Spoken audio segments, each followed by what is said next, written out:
All right, we'd like to welcome each and every individual to Voices of Integrity podcast for legacy partners. And today we'll cover probably a lot of different things.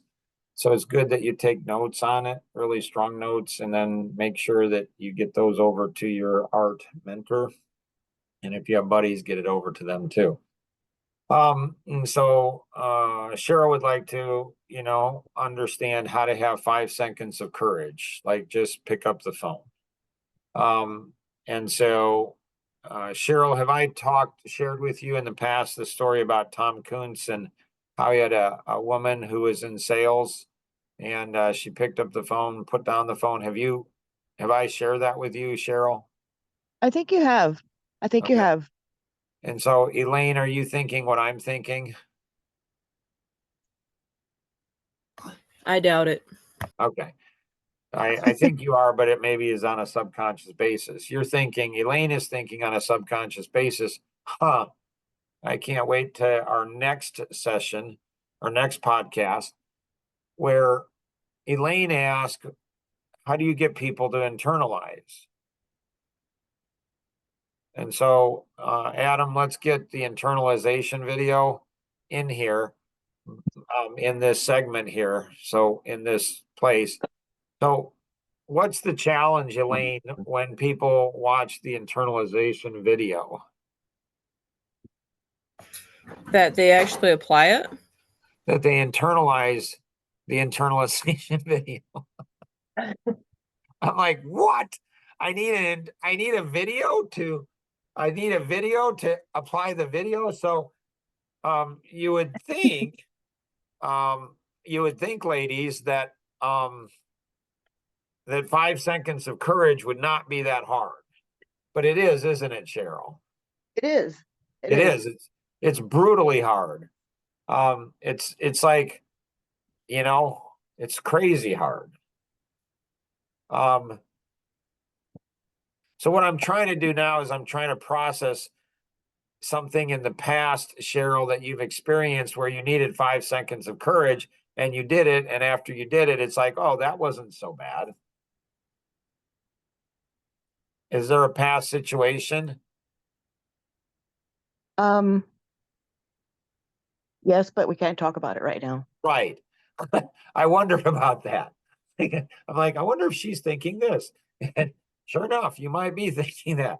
So in the past, you've had something of a similar situation and you're afraid of doing it, you're fearful, whatever. And then all of a sudden, all these excuses, reasons come into our brain, and then we justify and rationalize, why we don't do it. And it's like, it's 5 seconds of courage. So what you do is people are motivated on two things, avoiding pain and gaining pleasure. So people will do more to avoid pain than to gain pleasure. Now, I'm a man, you're a woman, and so in large parts, in many ways, there's different motivations. And so I'm reluctant to go ahead and share things that work for males because they often don't work for females. But I don't know what to work for a woman. Like, I don't know what's going to have the same effect on a woman. And so what I used to do when I was training young males years ago, like 35 years ago, to be in sales, I would say, if you have a fear of picking up the phone and calling somebody, think that somebody kidnapped, like, who's the person you love the most? So you could think that same way. Like, you don't need to tell me, because everybody, probably a lot of people think you love them the most. And so, but who's the first person that jumps into your mind? Don't tell me because it's recorded. Who's the first person that jumps into your mind and that you love the most?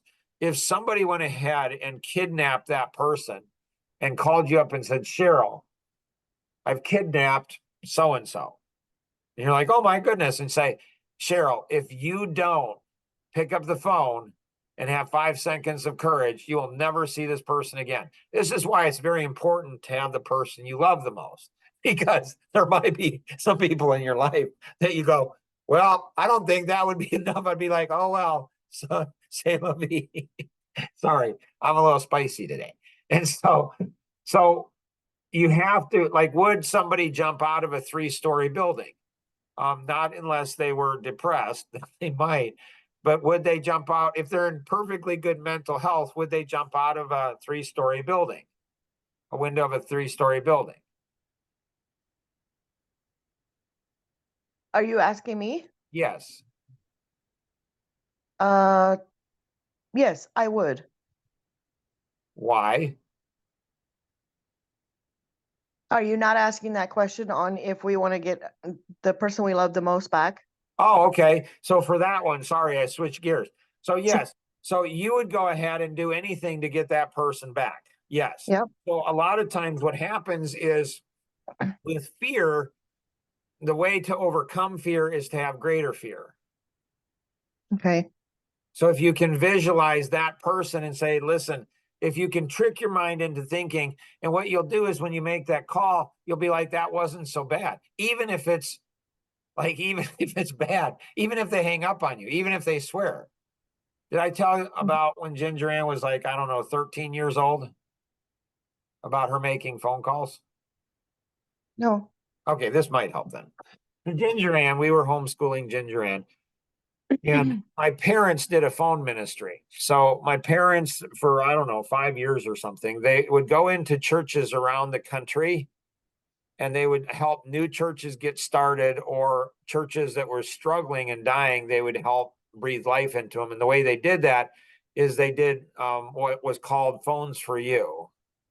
And it was created by a Christian business guy, telemarketing guy out of Southern California, I believe.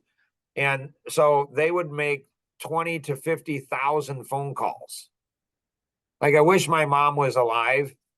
Adam, we need to go ahead and get the my mom's video. So my mom and my wife and Ginger Ann, so 3 generations of Boersmas, did an interview. Tom Kuntz was on, and he said, that is like the best. That is crazy. My mom was a machine on the phone. Like, whenever she called, they did it into a phone ministry. She would have business people that would be offering her to come work for them. And she says, she'd giggle and laugh, and they're like, you are amazing on the phone. Like, wow, I want you working for me, like, all the time.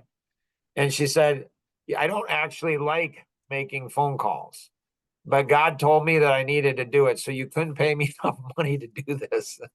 And so Ginger Ann said, hey, Dad, can I go ahead and travel around the country? Can I travel around the country with Grandpa and Grandma and make phone calls? And so she was like, I don't know, 13 years old.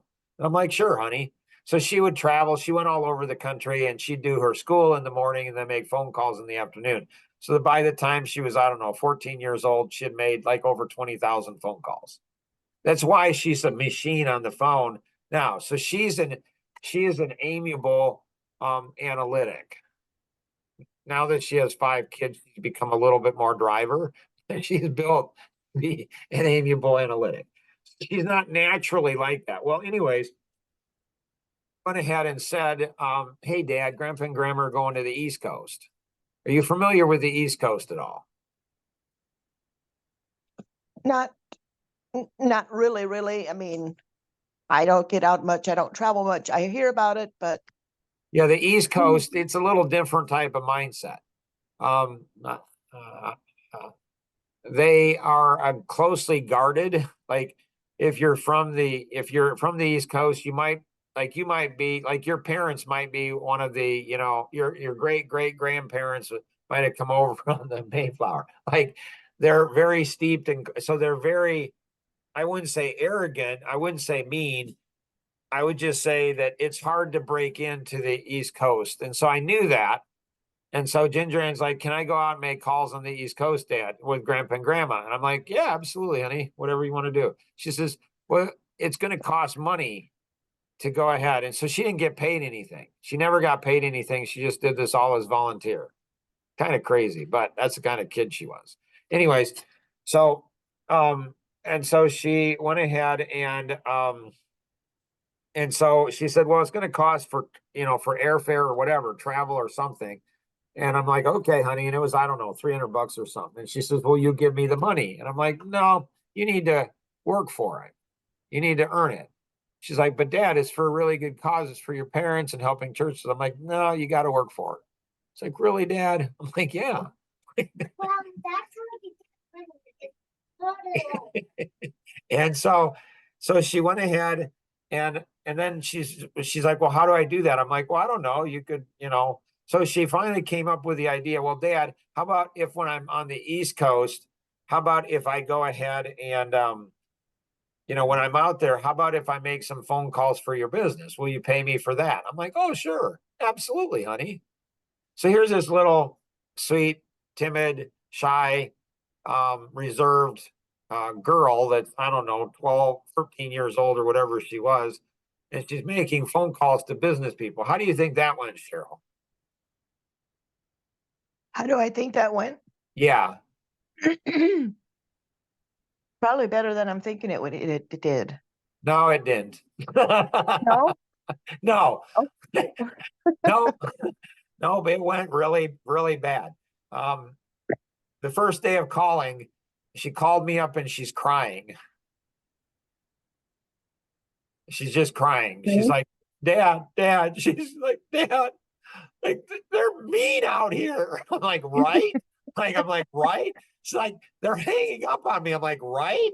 And she's like, Dad, I can't do this. Like they're swearing at me and hanging up. I'm like, I know, it's terrible. And she's like, I can't do this. I can't do this. I can't do this. I'm like, okay. Um, yeah, then quit. And she's like, now I wouldn't have given that option to some of the other kids, but to her, I knew her character. I knew her character in that she wouldn't quit. That's why I gave her the option. I said, well, honey, then quit. She's like, but dad, she's like, Dad, um, you know, I don't want to let you down. I'm like, honey, you're not going to let me down, sweetheart. And at the time she was thinking about, like, she has a continent of Asia. That's her continent. So my life vision, touch every single person in the world, one person at a time, make a huge difference in every aspect of their life in a really fun and exciting way. There's 7 continents, 7 kids. So she's the oldest. And so she gets Asia, the biggest continent, of course, so she was thinking she might want to become a medical doctor and go over to India and be a medical doctor over in India. That was kind of what she was going for when she was 12 or 13. And I said, let me ask you a question, sweetheart. Do you think this is going to be harder than being a medical doctor and going over to India to be a medical missionary? And she's sniffling and she says, no. And I said, see, honey, in life, God prepares us for hard things, and so this is a hard thing, honey. She's like, yeah, I get it, Dad. I said, so it's your choice. If you want, you can quit. It's your choice. And I don't want to quit, Dad. I said, I know you don't, sweetheart. She says, what do I do? Like, well, honey, it's walls of opportunities. When you have a wall of opportunity, you go over the wall, under the wall, to the left, to the right, blow it up, tear down somehow, some way, you make a breakthrough. The bigger the wall, thicker the wall, the more important it is to make a breakthrough. This is just how life works, honey. So you have to build your strength. Like, okay, Dad. I mean, just like, as a dad, it's just heart wrenching. Here's this little girl that, and you're just, oh, like I just, like, oh, Mark, don't cave on it. I said, so she's like, okay, Dad. So she moved from, from being hurt and everything, all these feelings, all these emotions. And then I said to her, I said, so honey, what do you know? And she's like, I'm not sure. I said, well, you understand personalities, right? She says, I do. So she had been trained from a very young age in personality. I said, so what you need to do is you're an amiable analytic. And so use that. If they hang up on you, it's their loss, sweetheart. If they swear at you, it's their loss. Like they're losing so much more than you are. You can help them in business. You can help them, you can help them with eternal life. You can help them in their marriages. You can help them. You have the access, sweetheart, to change their life forever. And so if they're going to hang up on you, it's their loss. They're going to swear at you. You just know that something's happened. You just have compassion for them. She's like, okay, Dad. And I said, so listen to their voice and their tone. If they come on, the ones that'll hang up on you is probably the drivers, like your dad. So it's the driver expressives that'll typically hang up on you, mostly the drivers. And so if you get to them faster, if you talk faster, move faster, if you can connect with people like through your analytic amiable, then they'll give you information. She's like, okay, Dad. So I helped her through it. And she called me that afternoon and she said, she was so excited. She's like, Dad, I got people some biggest challenges. I've got some good prospects for. Like, right, honey, you go, girl. You rock, honey. This has helped her tremendously with 5 children. She has been through. Yeah, sometime ask her.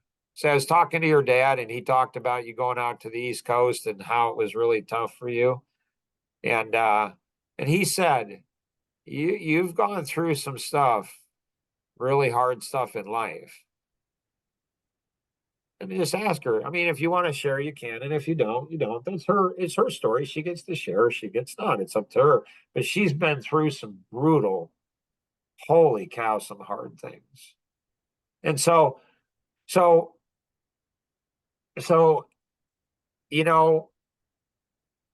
you just do that. So you can go ahead, and think about somebody being kidnapped. That's a technique that you can do, trick your brain into doing that. You can go ahead and say, shoot, if a 12-year-old girl can do it, I can do it as a woman. Like, stop being a wimp. Like, pick up the phone and call. You can do that. You can go ahead and, you can go ahead and apply the principle, when somebody jump out of a 3-story building, no, they're not going to, unless, because they're afraid they're going to get hurt. So why would they do it? Well, if there's a fire, then they would, because they're more afraid of the fire than they are, the getting hurt. And so with the, Adam, we need to get the time frame, past, present, future in here. So the different things here. So we need to get that in here. And so, Okay.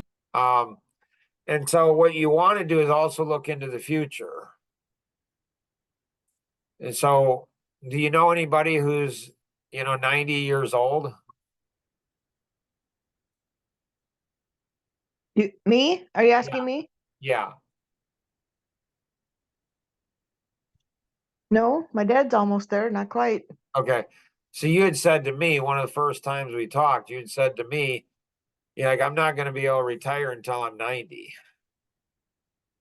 What was interesting Yeah. about what you said, though, is it's not that I could be wrong. My sense is it's not that you're going to stop working.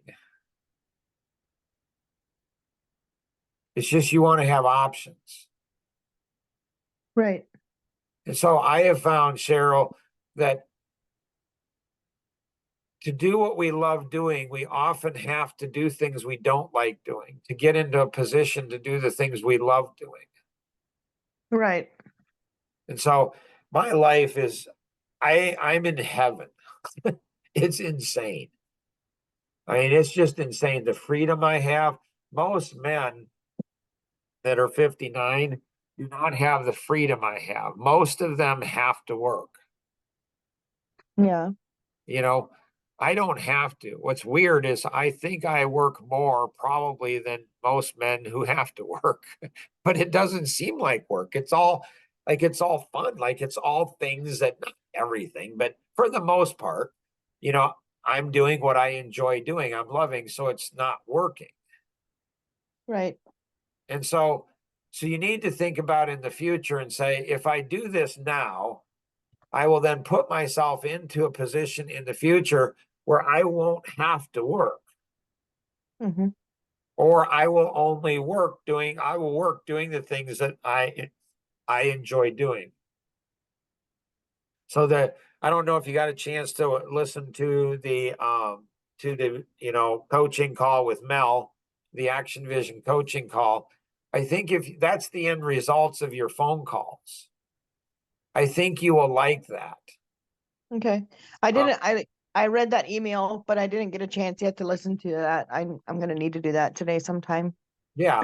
So yesterday on the podcast for marriages, before we had the podcast for marriages, we were on with Ginger Ann, and she's frustrated with men. Okay. I'm sure you can't relate to that. I was just gonna say, aren't we all? Right? That's what I'm saying. My gracious. Holy cow. Don't even get me going. So, anyways, we did a podcast for women on frustration with men. Okay.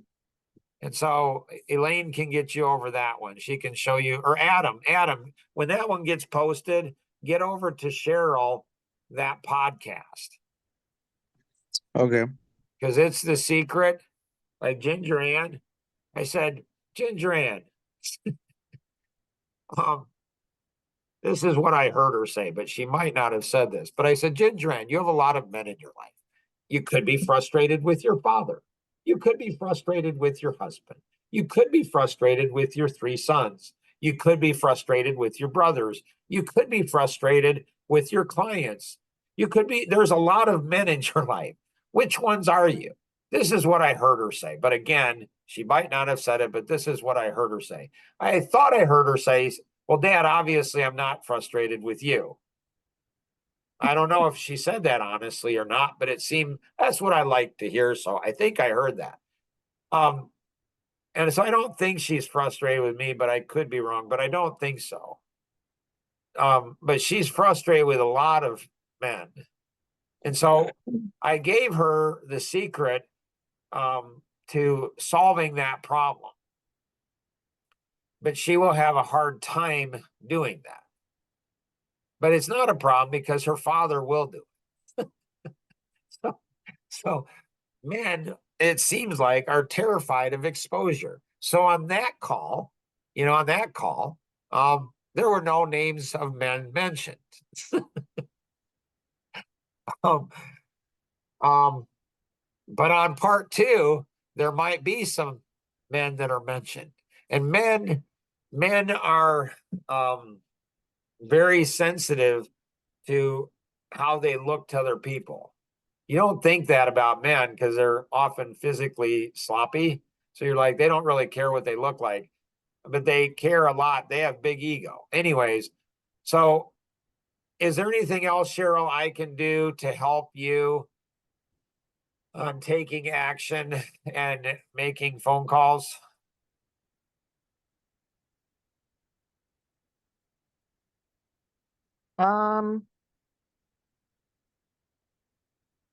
No, I mean, not really anything new. Just keep encouraging and keep keep pushing, I guess. So each of the 4 personalities, when we ask them in the 30-minute strategy session, we say 1 to 10, how much of a procrastinator are you?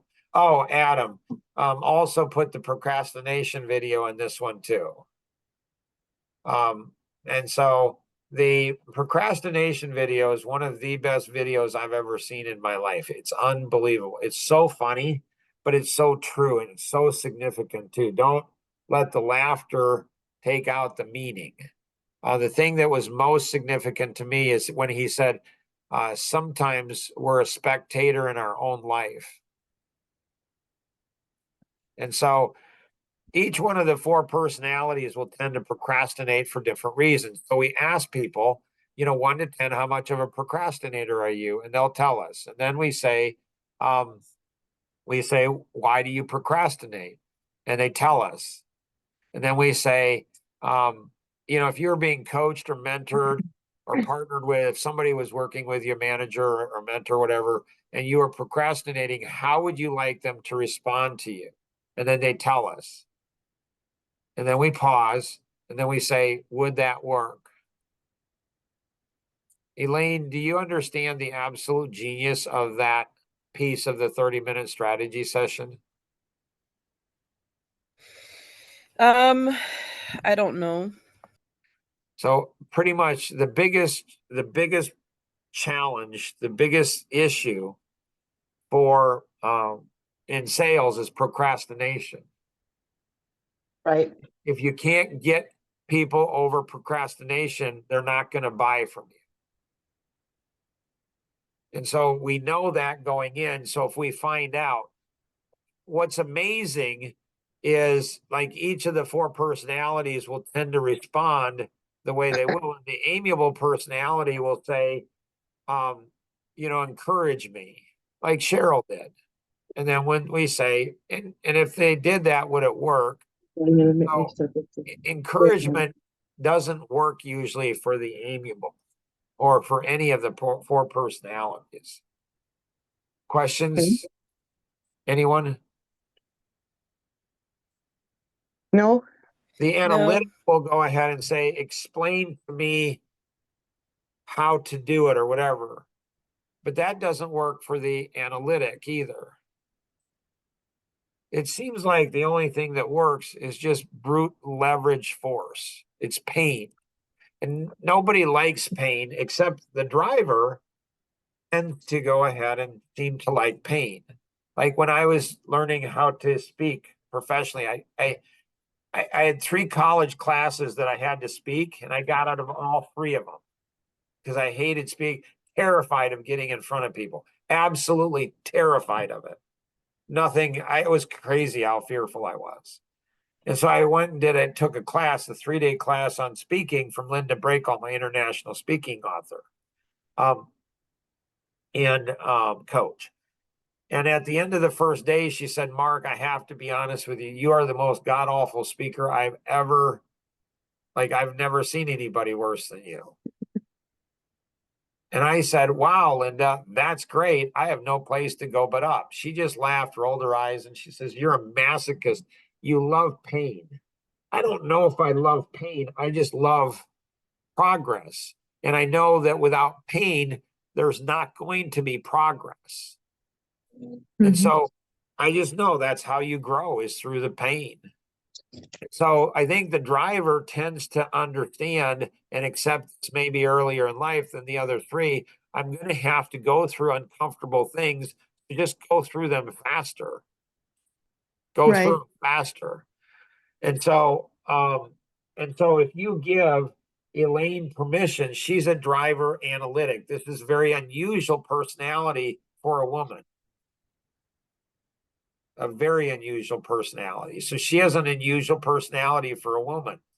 And so she has capability to bring the heat on, like crazy. But she's learned, people around her have taught her that they're like little terrorists. So she's not confident, she's not confident, that's the best way to do it, is to bring the pain on. In my experience, that's the only thing that works. But she's a woman. She does have more amiable than I do. And she is a woman. And so she doesn't like to do it. Not that I don't either. I really don't. I get tired of it, especially now that I'm a grandpa. It's like, really, I've already raised my kids. I shouldn't have to turn be the light leading. off. DJ, So, hey, buddy. want to say hi to Mark? Come here. Come here. Say hi to Mark. How you doing, buddy? How are you? I said, how Hey, are you? Lily, come here. I have my granddaughter. How old are you? Can you tell Mark how old you are? Yeah, I'm 10. Oh, Okay. gracious. That's awesome. Come here, Lily. Come here. He This wants is to show you somebody. She's my granddaughter. She Yeah, just had a see? birthday and she's 7 years old. Oh, hi. Say hi, Lily. Hi. Hi. Oh, Yeah, she's here on an adventure with Grandpa. We are going to do so many cool things. she's at Grandpa's house. CJ's Yeah. going with Mommy to Grandpa's house today to clean Grandpa's house. Ooh, fun. Mwah. Yeah. Love you. Me too. Yeah. And Hey, they get to play buddy. with his babies. Good to see you. I've been thinking about you. You and I have to have a conversation. Baby? Yeah, Grandpa's baby. Mark's talking to you. It's okay. It's a cool place to go. You'll have a lot of fun. Yeah. You'll have a lot of fun. Yes, you will. Good to see you, buddy.